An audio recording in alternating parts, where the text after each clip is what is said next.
안녕하세요. 애청하는 유튜버인 채널에 제 경험담을 전하고 싶은데 어디서부터 시작해야 할지 막막합니다. 현재 40대를 넘긴 상태에서 다시 결혼하면서 인연에 대한 생각을 자주 하게 되네요. 실제로 처음 결혼은 실패했지만 지금은 재혼을 통해 행복하게 살고 있습니다. 예전에 전 남편과 결혼했을 때는 그의 인연이 영원히 변하지 않을 것으로 믿었지만 그 인연은 결국 소중하지 않았습니다. 다행히도 이제는 진정한 인연을 만나 행복하게 살고 있습니다. 이런 제 경험담이 다른 분들에게 어떻게 다가올지 궁금합니다. 궁금한 점이 있는데 상처받은 분들이 계신다면 작은 용기가 되었으면 하는 마음으로 시작해 보려 합니다. 남편을 처음 만난 것은 카페에서 아르바이트를 하고 있을 때였어요. 제가 당시에는 어려운 집안 환경 때문에 대학에 진학하지 못하고 취업 준비를 하면서 아르바이트를 하고 있었죠. 그때 카페 사장이었던 그 남자는 제가 마음에 들었던 모양이었습니다. 여러 가지 면에서 신경을 써 주셨기 때문에 좋은 사장이라고 생각했었죠. 그러나 나중에 알게 된 것은 그가 저에게 관심이 있었던 것이었습니다. 처음에는 당황스러웠지만 저도 열심히 일하는 사장님이어서 좋지 않았어요. 그래서 착한 마음으로 연애를 시작했고 결국 결혼까지 이루어졌습니다. 중간중간에 위기가 없었던 건 아니었습니다. 제 남편의 가정에서는 저가 고졸이라는 이유로 결혼을 반대했지만 남편은 계속해서 저와 결혼하겠다며 부모님과 말다툼을 하였습니다. 결국 남편의 고집을 꺾지 못한 시부모님은 어쩔 수 없이 결혼을 허락하셨습니다. 하지만 그 집안의 막내 며느리로 들어간 대가는 혹독했습니다. 이미 남편의 두 형님들은 결혼한 상태였는데 아주머님들은 대기업에 다니고 있었고 소방대 동생은 온 피부과 의사였습니다. 생각해보니 큰 아주버님과 큰 형님은 원래 알고 지낸 친구 사이였고 큰 형님이 자기 후배를 작은 아주버님께 소개시켜준 것이었다고 합니다. 처음에는 그 후배와 작은 아주버님과 형님 간의 관계를 어려워하지 않았다고 해요. 당신의 연인이었다가 나중에는 친구로 돌아간 분들과 대아주버님과 대형님들도 연애를 시작했다는 이야기가 나왔었죠. 그래서 시어머니의 입장에서는 고졸 출신인 저는 충분한 교양이 없는 것으로 여겨졌을 겁니다. 시어머니께서 하신 이야기는 막내는 형들처럼 영리하지 못해 점잖은 며느리를 찾아왔다는 뜻이었어요. 그런 발언으로 보아 시어머니의 성향이 평범하지 않다는 것을 짐작할 수 있으실 거예요. 하지만 저는 어릴 때 참고 소중히 대해보려고 노력했습니다. 결국 시어머니께서 결혼을 허락해 주셨기 때문에 높은 예우가 당연하다고 생각했죠. 그러나 지금 돌이켜보면 그런 어려운 상황에 참고 견뎌야 했던 이유를 이해할 수 없어요. 게다가 형님들의 무시까지 더해지니 더욱 그랬습니다. 더해졌으니 제게 시댁은 거의 지옥과도 같았습니다. 막내 동생도 그런데 어쩌다가 대학도 못 갔어요. 학교에서 얼마나 놀았으면 그 흔한 대학에도 못 갔어. 사실은 집안 형편이 너무 어려워서 엄두도 못 냈어요. 저도 대학을 가고 싶었단 말이에요. 형님, 꼭 공부 못하던 애들이 그런 말 하더라고. 의지만 있으면 왜 못해? 우리는 형편이 넉넉해서 의대에 나오고 그런 줄 알아? 다 뼈를 깎는 노력이 있었으니까 의사가 되고 그런 거야? 내가 보기에 막내 동생은 의지가 너무 약해 보여. 아니에요, 형님. 저 취업 준비하고 아르바이트 하면서 얼마나 노력했는데요. 결혼하면서 대학을 가는 꿈은 접었지만 의지가 없어서는 안 돼요. 여자도 자신의 인생을 개척할 줄 알아야 해요. 그래야 나중에 후회를 안 해요. 내 말이 무슨 뜻인지 알지요? 알겠어요. 손이 동서들 꼭 저를 천덕꾸러기처럼 취급했어요. 물론 형님들이 의사가 되기까지 많은 노력이 있었겠죠. 하지만 그렇다고 해서 남의 인생까지 깔아보는 건 아니에요. 그런데도 시어머니와 형님들은 툭하면 저를 무시하곤 했습니다. 명절 때든 집안 행사 때든 모이기만 하면 제게 야단 맞기 시작하는데 처음엔 그게 너무 견디기 힘들었죠. 막내야. 얼른 유학 가게 가서 수박이랑 사이다 좀 사오너라. 아이씨 더워 죽겠다. 화장실 좀 만들어. 화장실 그런데 저 혼자 가요. 수박이 엄청 무거운데. 아이, 그럼 너 혼자 가지. 누가 가니 구박과 수박 한 통이 무겁단 얘기하니까 나 화가 나. 현관 앞에 구루마가 있잖아. 그거 가지고 가면 되겠네. 얘는 시희가 뭘 시키면 꼭 토를 달아요. 시어머니가 꾸중을 하면 형님들은 키득키득 웃음을 터뜨리곤 해.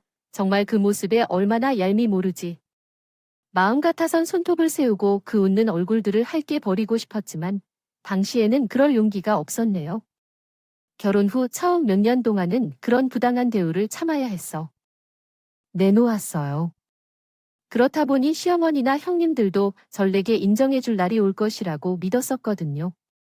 그리고 한편으로는 일부러 형님들에게 살갑게 다가간 적도 있었어요. 하지만 그때마다 느끼는 것은 보이지 않는 벽 같은 느낌이었어요.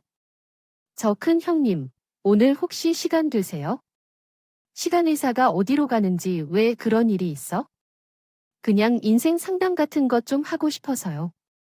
형님이랑 밥도 먹고 싶어요.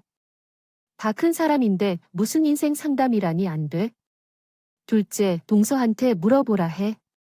알겠어요. 큰 형님에게 거절을 당하고 작은 형님에게 다가가면 작은 형님이도 큰 형님과 비슷한 반응을 할 겁니다.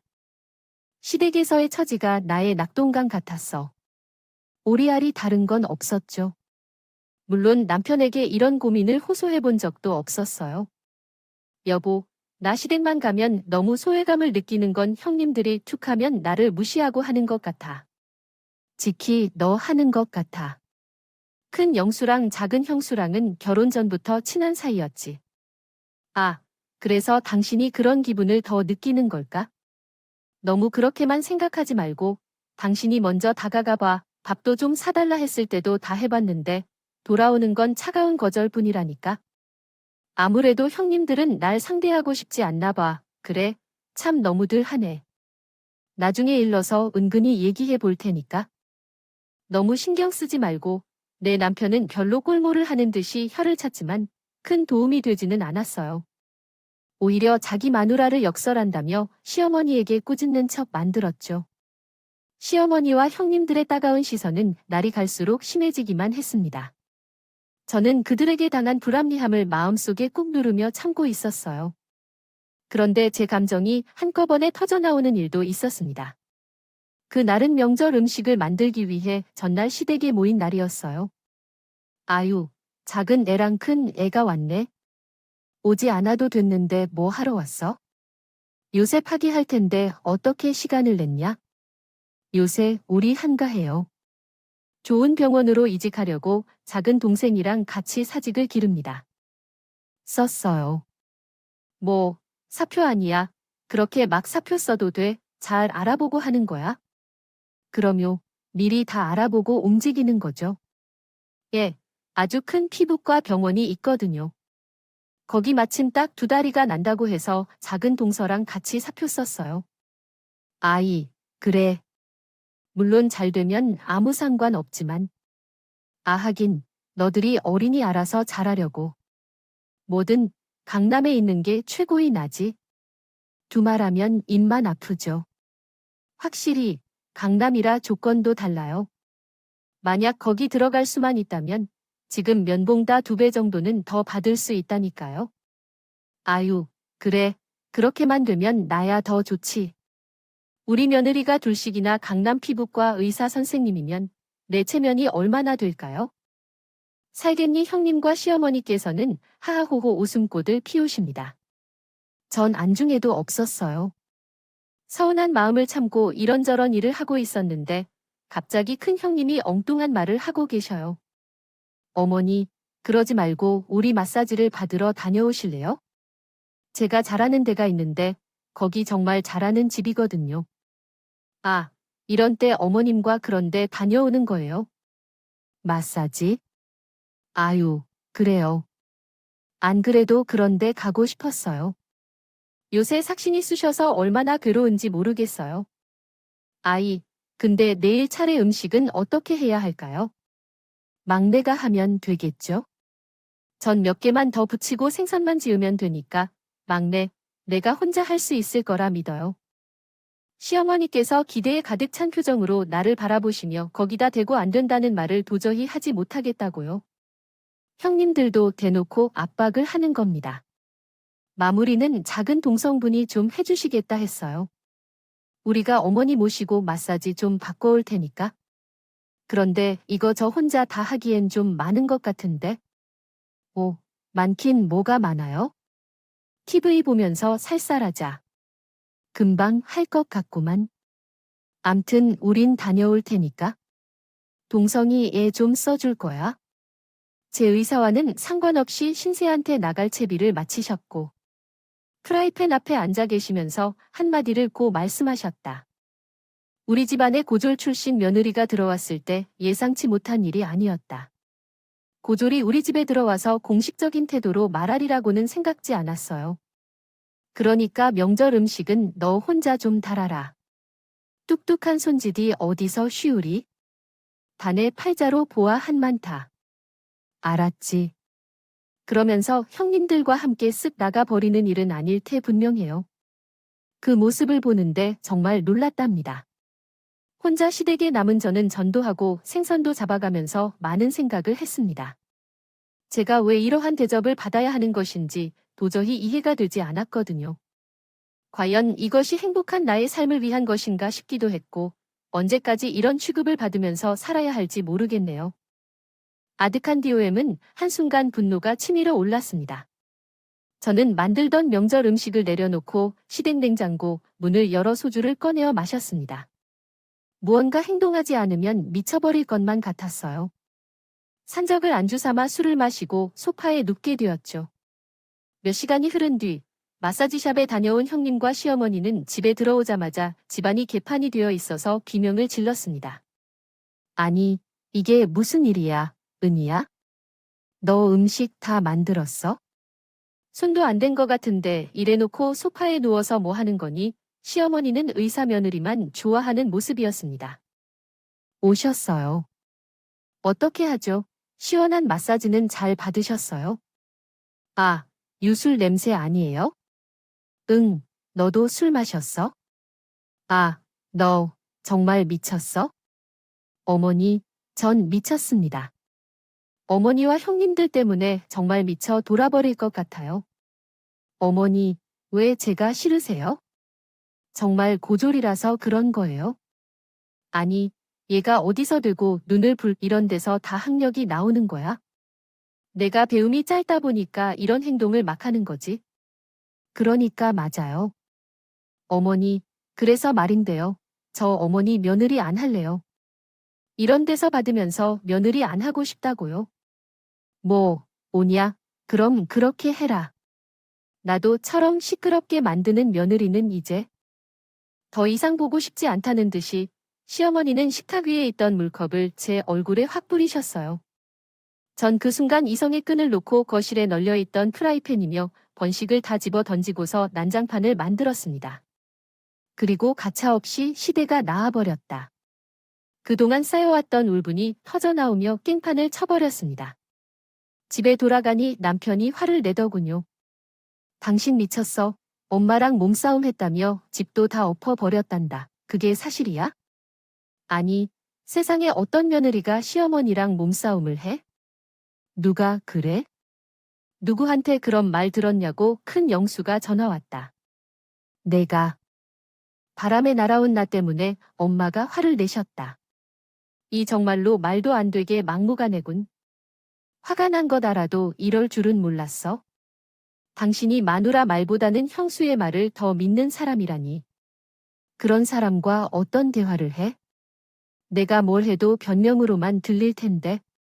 이젠 진짜 지쳤어. 당신과 이혼하자. 이혼해서 서로 갈 길을 가자고. 어리석은 말일 뿐이지만 이혼을 하자. 알겠어. 시어머니와의 충돌은 남편과의 다툼으로 번져 우리 부부는 서로 등을 돌릴 수밖에 없었습니다. 남편 눈에선 시어머니에게 행패를 부린 나쁜 며느리로 보였겠지. 그런 남편과는 어떤 대화도 통하지 않았고 얼마 뒤 저희 부부는 합의 이혼을 결정하게 되었습니다. 결혼 생활에 종지부를 찍었죠. 남편과 이혼한 뒤에 제 마음의 평화를 찾기까지 꽤 오랜 시간이 걸렸습니다. 아마도 제가 외면했던 제 마음의 상처들이 불거져 나온 것일 거예요. 돌아보면 제 자신을 위해서 결정을 더 빠르게 내려야 했던 것 같습니다. 홀로서기를 시작하게 된 제 인생을 위해 많은 시간을 제 자신에게 쏟기 시작했어요. 평소 배워보고 싶었던 것들을 적극적으로 시작하고 혼자서 긴 여행을 떠나보기도 했습니다. 그리고 마음의 소리에 귀를 기울여 보려고 노력했어요. 그렇게 시간을 보내다 보니 어느덧 골방 터진 상처가 치유되는 것을 느꼈습니다. 저에게 정말 필요했던 시간들이었다고죠. 그리고 전 작은 카페를 하나 차렸어요. 생기를 위한 결정이기도 했지만 그곳에서 제 자신을 찾겠다는 목적도 있었네요. 커피 만드는 일은 누구보다 자신이 있었고 시댁 식구들만 아니라면 사람들과 얼마든지 어울릴 수 있었습니다. 아마 그렇게 2년쯤 지났을 겁니다. 다행히 작게 시작한 제 카페는 나름 입소문을 타서 커피와 분위기가 맛집이라는 칭찬을 들었고요. 손님들이 많이 찾아준 덕분에 먹고 사는 데는 지장이 없을 만큼이었습니다. 장사가 잘 되고 있어요. 이제는 누구에게도 무시당하지 않는 삶을 살 수 있었어요. 그런 어느 날 우리 카페를 자주 찾던 손님 중 한 분이 제게 뮤지컬 티켓 2장을 내밀었어요. 이게 뭐예요? 제가 평소에 보고 싶어 했던 뮤지컬인데 어떠세요? 하니 뮤지컬이 어떨지 궁금하다는 말이에요. 유명 배우가 주인공으로 나서서 진짜 재밌겠죠. 네, 그래요. 진짜 재밌겠네요. 그래서 일부러 월요일로 예약했어요. 카페는 월요일에요. 시조네요. 그럼 뮤지컬을 같이 보러 가자는 말이신가요? 네, 맞아요. 은희 씨랑 같이 뮤지컬을 보려고 해요. 저, 지금 데이트를 신청하는 거예요. 네, 갑자기 이렇게 말씀하시면 제가 조금 곤란해하는데, 거절하고 싶으시면 거절해도 괜찮아요. 그럼, 다른 뮤지컬 표를 예매해서 다시 도전하면 되는 거니까요? 아니요, 그런 건 어디 있어요. 제 말이 어떻게 들리실지 모르겠지만, 저는 예전부터 은희 씨에게 관심을 갖고 있었어요. 하지만 저도 은희 씨가 예전에 아픔을 겪었다는 걸 알아요. 하지만 저도 마찬가지예요. 사람 인연이라는 게 언제, 어떻게 이어질지 모른다고요. 생각해보니 나는 은희 씨의 카페를 방문하고 나중에 은희 씨에게 마음이 기울었던 것은 우리의 인연 때문일 것 같아요. 이 인연이 어떤 결과로 이어질지 가능성을 확인해보지 않을까요? 나는 단골 손님의 대시에 마음이 흔들렸어요. 그분은 제 나이보다 좀 많으신 의사이셨는데 그 직업이 별로 마음에 들지 않았어요. 예전 경험 덕분에 의사들에게 이상한 편견이 생기기도 했거든요. 하지만 진심 어린 그 남자의 고백에 응했죠. 그리고 그래서 우리 둘은 처음으로 카페 밖에서 시간을 보내기 시작했어요. 가까이서 본 그분은 더 괜찮았어요. 나이 차이가 있었던 것만큼. 의지가 되어 환자를 살피는 버릇 때문이었는데 저를 세심하고 따뜻하게 쳐다보는 눈빛을 즐겼었습니다. 처음에는 용기가 나지 않았지만 이런 사람과 함께 한다면 내 삶을 다시 걸어도 괜찮다고 생각했습니다. 그리하여 그 사람과 진지하게 연애를 시작하였고 딱 1년 후에 결혼을 결심하게 되었습니다. 그 남자도 저뿐만 아니라 결혼 생활에서의 실패를 겪어온 삶이 있었기 때문에 신중하게 결정했고 결혼식을 생략하고 조용히 혼인을 선언하고 함께 살기로 하였습니다. 이렇게 나는 또다시 나의 행복을 위해 용기를 내고 있었죠. 그런데 어디서 어떻게 소문이 퍼졌는지는 모르지만 예전에 이혼한 전 남편과 잘 끝난 것으로 시부모께서 기쁘셨을 거라고 생각했는데 이렇게 재혼했던 소식이 큰 오빠 귀에 들어간 모양이었습니다. 전 남편과 이혼한 이후 시댁 가족들은 더 이상 상기시키지 않으려 애를 쓰며 생활하고 있었어요. 살았다면요. 그러던 중 모르는 번호로 전화가 왔어서 무심코 받았다가 큰 형님 목소리가 들렸습니다. 막내 동서야? 오랜만이야. 설마 날 잊어버린 게 아니겠지? 너무 무시하고 괴롭힌 사람인데 기억 못한 게 아니야? 근데 무슨 일이야? 동서 재혼했다는 소문이 무서워. 내 기회까지 동서 소식이 들리니 무슨 카페 손님이랑 결혼했다는 거 보면 무슨 조언을 해주려고 전화했어. 동서는 렁 없이 심술 부리며 머리만 막힌 사람들은 재혼해도 실패할 확률이 높아. 동서가 누구랑 결혼했는지 모르지만 카페 여주인한테 추하게 말하는 남자면 안 봐도 비디오지. 내 생각에는 해당될 거야. 조언을 드리려는데 서로 괜히 상처를 받지 않게끔 하고 그냥 사건 자체를 잊어버리는 게 좋을 것 같아요. 이런 얘기를 지금 제게 전화하신 이유는 무엇인가요? 아무튼 당신이 동서에게 조언을 해주려고 전화했다고 하셨죠. 자신보다 지혜롭고 뛰어난 사람의 충고를 듣는 것은 손해가 되는 일이 없다는 건데 이해하시나요? 저를 아직도 동서라고 생각하고 통화하시는군요. 어디서 막말을 하는 건가요? 이러면 끊으셔야 할 것 같습니다. 보니까 누군가의 충고를 듣지 않는 게 여전하네요. 좀 생각하고 말씀하셔야 합니다. 남성분들을 만나는 건 이제 그만하는 게 좋을 것 같아요. 좋을 것 같아요. 뭐라고요? 뜬금없이 몇 년 만에 전화를 걸어온 첫째 형님이 끝까지 비아냥거리면서 계속을 긋더니 전 정말 대단하다고 생각했습니다. 의사라는 사람이 어떻게 이런 저열한 모습을 보이는지 이해할 수가 없었어요. 마치 취조한 복수를 하려는 것처럼 말이에요. 그런데 그들의 비겁한 행동은 거기서 그치지 않았어요. 그날도 역시 저는 바쁘게 일상을 보내고 있었죠. 카페 문이 열리는 소리에 고개를 돌렸더니 예상 밖의 인물들이 카페 안으로 들어오는 걸 봤어요. 시어머니와 큰 형님 그리고 작은 형님도 함께였어요. 세 사람은 놀란 표정을 무시하고 자연스레 자리에 앉더라고요. 지금 무슨 짓을 하는 건가요? 여기서 왜 오셨나요? 왜 찾아오셨나요? 커피를 마시러 오셨나요? 그럼 근데 넌 한때 시어머니였던 사람한테 말버릇이 크게 뭐니? 어른을 봤으면 인사부터 해야 정상 아니에요. 어쨌든 못 배운 것들끼리 서로 인사할 필요는 없는 거죠. 알아요. 괜한 말씀하려면 그냥 나가주세요. 커피 안 팔아줘도 괜찮으니까요. 참, 지금 손님을 내쫓겠다고요? 누가 공짜로 커피를 뛰어들어서 내 돈으로 먹을 테니까 어서 커피를 내놔. 시어머니와 함께 온 대형과 소형도 함께 싸움을 낼 격이 되어 시작했어요. 시어머니와 함께 온 분과 함께 술 취한 듯이 불합리한 소음이 들려서요. 그리고 시어머니와 함께 온 대형과 소형도 싸움을 시작했어요. 이혼한 줄로 오해했네요. 카페 사장은 가당이거나 해를 동서해도 양심이 없다. 시어머니도 제대로 모시지 못하는 사람이 손님들을 어떻게 대접할 것인가요? 그게 무슨 이상한 말이에요. 내 손님들은 제가 알아서 다 할 테니 어서 나가세요. 당장 손님들이 지금 가려 한다는 건가요? 뭐야, 손님한테 이래도 돼? 당장 나가지 않으면 영업방해로 신고할 거예요. 신고? 무슨 소리야? 우리가 가게를 부수겠다고 했어? 커피값을 내지 않겠다고 했어? 동서차가 웃긴다. 사람을 무례하게 보는 것은 여전하네. 세 명은 말도 안 되는 논리를 펼치며 서로 웃고 있다. 그들이 일부러 저를 찾아왔다는 것을 알 수 있었어요. 나는 시댁에서 문제를 일으켰던 복수를 하려고 온 것이었죠. 나는 당황하고 있는 사이에 재혼한 남편이 가게 문을 열고 들어왔어요. 여보, 지금 뭔가요? 당신들은 무슨 일로 이렇게 오신 건가요? 이제 사랑이 재혼한 분이시면? 어머, 순간 남편의 얼굴을 보고 있는 큰형님의 표정이 복잡해졌어요. 그 다음 갑자기 몸을 벌벌 떨며 작은 형님을 찌르기 시작했어요. 아프네요. 왜 이러세요? 형님 무슨 일이신가요? 동서 대표 원장님. 아, 대표 원장님인데요. 누가 대표 원장님이라는 건데요.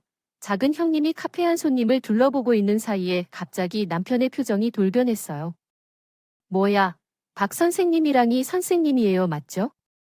아, 안녕하세요. 대표 원장님이세요? 아니, 근데 여기를 어떻게 생각해? 그럼 두 사람이 말로만 우리 아내를 그렇게 못살게 했다는 형님들? 말이야, 네, 아니, 그건 무슨 오해가 있었던 것 같은데요. 그런데 정말 우리 막내 동서랑 재혼하신 분이 원장님이세요? 그럼 내가 왜 여기 있다고 생각하십니까? 사람들 그렇게 안 봤는데 정말 실망이군. 아니, 오해십니다. 원장님, 전 그저 막내 동서가 카페를 한다는 말을 듣고 축하해 주려고 온 거예요. 안 그래요? 동서 큰 형님이 작은 형님에게 눈치를 주자 이 기막힌 현실을 받아들이지 못한 작은 형님이 얼른 맞장을 붙이더군요. 네, 맞습니다. 원장님, 저희는 예정을 생각해서 막내 동서를 축하해 주려고 온 거예요. 자네들은 축하를 이런 식으로 하나? 사람한테 윽박 지르고 손가락질하면서 영업을 방해하는 것이 축하인가요? 이 사람들 정말 못 써먹을 인간들이네. 그만, 지금 당장 내게 사과해. 어서 내. 사과요. 알겠습니다. 미안해요.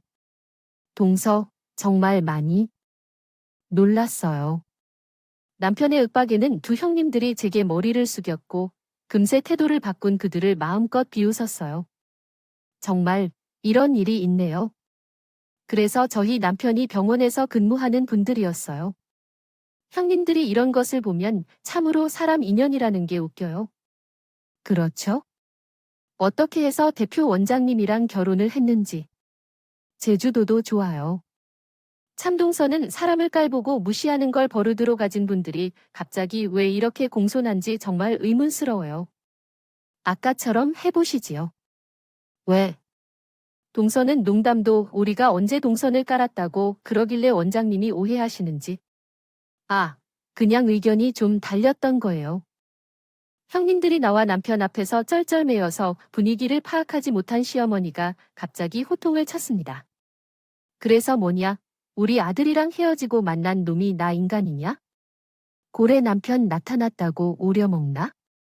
이런 식으로 못 배운 것들이랑 그 수준 낮아서 상종을 못한다니까 어머니 말을 좀 가려 말 것입니다.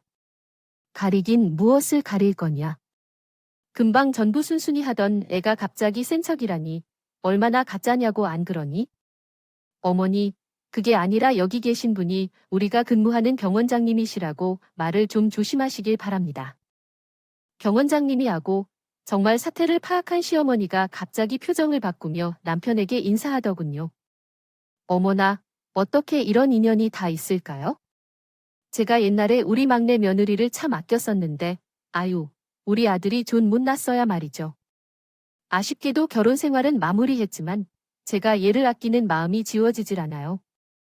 아, 그래서 얼굴 한번 보고 싶어서 이렇게 카페를 찾아왔는데, 아유, 우리 첫째, 둘째 며느리를 잘 보살펴 주시는 병원장님이 줄은 누가 알았겠어요. 아, 정말 특별한 인연이네요. 아니, 그렇습니까? 예, 제가 생각해도 아주 이상한 인연 같네요. 덕분에 선생님과 선생님의 진면목을 알게 되었어요. 됐습니다.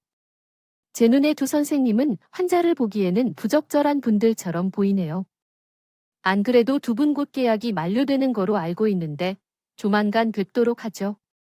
그럼 오늘은 이만 돌아가 주시겠습니까?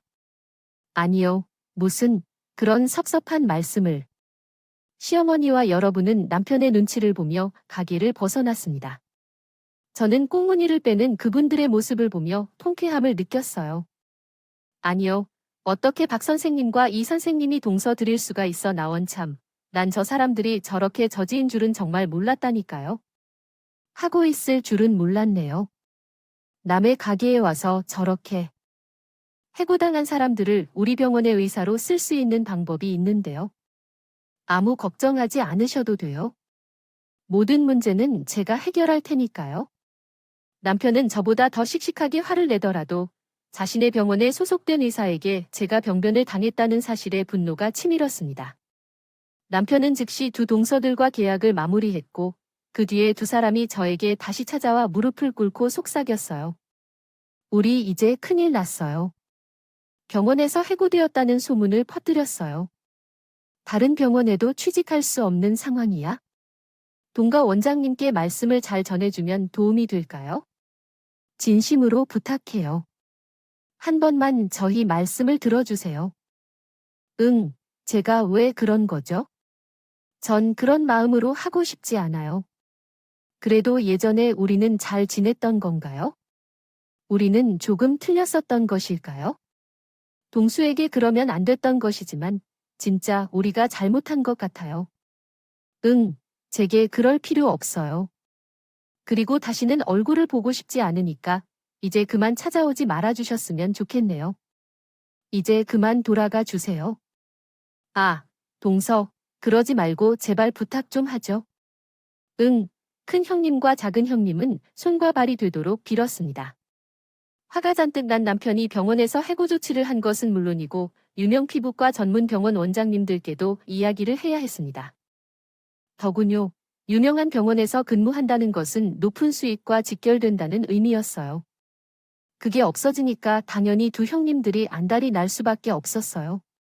하지만 그들의 노력은 물거품이 되었습니다. 결국 두 사람은 지방으로 쫓기듯 떠나야 했죠. 시어머니도 엎질은 물을 주워 담기 위해 저에게 가진 읍소를 다했지만 벌어진 일을 되돌릴 수는 없었네요. 전 그 일로 다른 사람 눈에 눈물 나게 만들면 자기는 피눈물을 흘리게 된다는 사실을 세심히 깨닫게 됐어요. 이래서 사람이 죄를 지으면 안 된다는 말이 있는 것 같아요. 그 사건 이후 남편은 자신의 병원에서 근무하는 직원들의 인성 강화를 위해 교육 프로그램까지 도입했고 환자를 직접 대면해야 하는 의사는 환자의 마음을 헤아릴 수 있는 도덕성이 꼭 필요하다고 말하고 있습니다. 전 저와 함께 새로운 삶을 만족스럽게 살고 있는 남편과 함께 있습니다. 혹시 인생의 어려움이나 주변 사람들 때문에 힘든 일을 겪고 계신 분들이 계시다면 조금만 참고 견디면 좋은 일이 반드시 생길 것이라는 조언을 드리고 싶습니다. 들어주셔서 감사합니다. 오늘의 이야기에 대한 여러분의 소중한 댓글을 기다리며 구독과 좋아요, 공유는 물론 알람 설정까지도 부탁드립니다. 그럼 오늘도 함께 읽어주셔서 감사합니다.